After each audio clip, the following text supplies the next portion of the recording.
Hey guys, Xygor here. I wanted to bring you guys a video on the Barbarian Whirlwind spec regarding Paragon points. So let's get into that.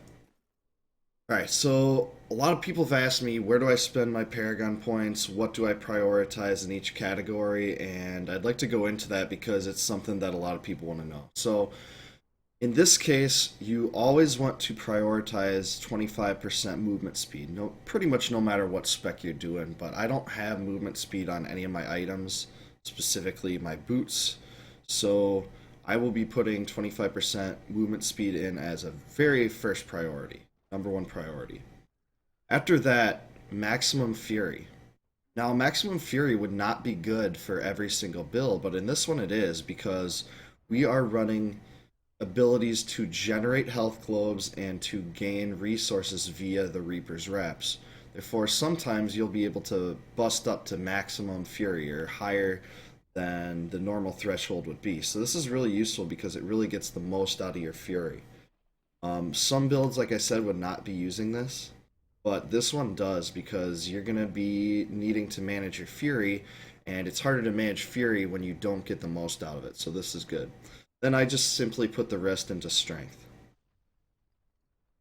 Now, on offense, you want to go one of these two first, and I'm going to describe when you would do both scenarios. So, the thing about this game, and most people know that play this game at a high level, that critical hit damage is a ridiculously good stat once you get a certain amount of crit. Once you get, 40% crit or so, critical hit damage becomes a ridiculously good stat. In fact, probably the best stat in the game for offensive damage purposes.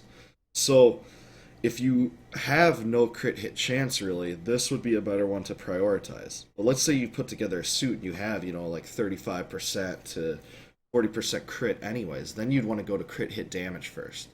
So, let's say that's the case. I have 38% crit.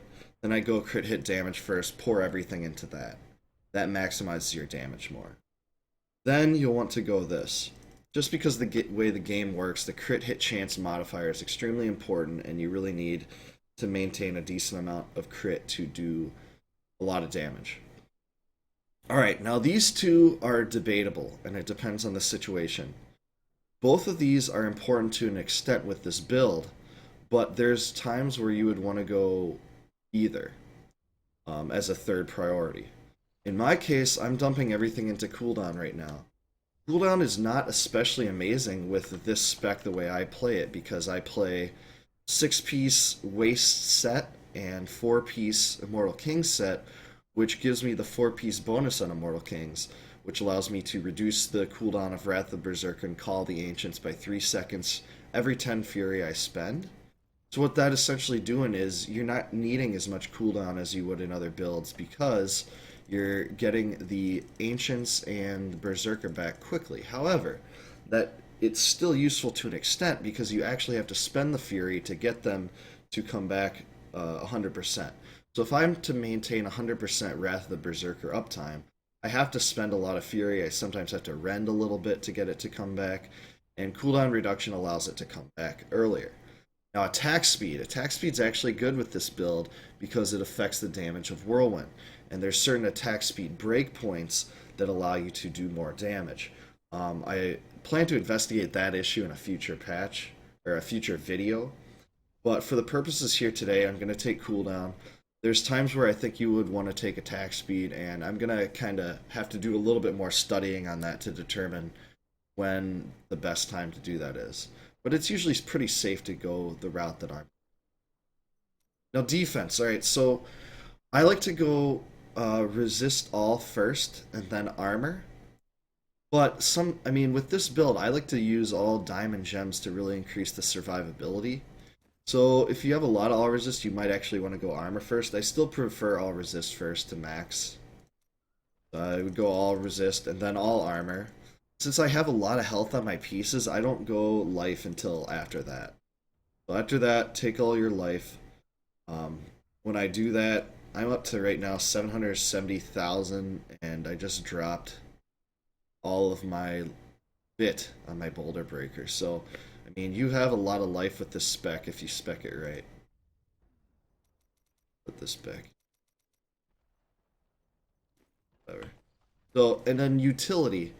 All right, with utility, the way to go on this one, I think, is area damage first. Area damage is actually pretty decent with this spec with our tornadoes that generate. So I would go 50% here, and then it's one of these two. Now I have a ton of life a hit already, and I think generally resource cost reduction in this spec is more useful anyways, so get your 10% in that. You'll be able to manage your fury easier with this. Put all it into there, and then the third priority should be life on hit. That's pretty much it. That's the basic Paragon priorities for Whirlwind Barb that's playing a spec like me. So really hope that this video helps some people, especially people that are doing the spec and haven't really tried it yet. I appreciate it. So that's it. That's the Paragon Point guide. And check me out on stream, www.twitch.tv/Xygor, Xygor. And I'll see you in stream. Peace, guys.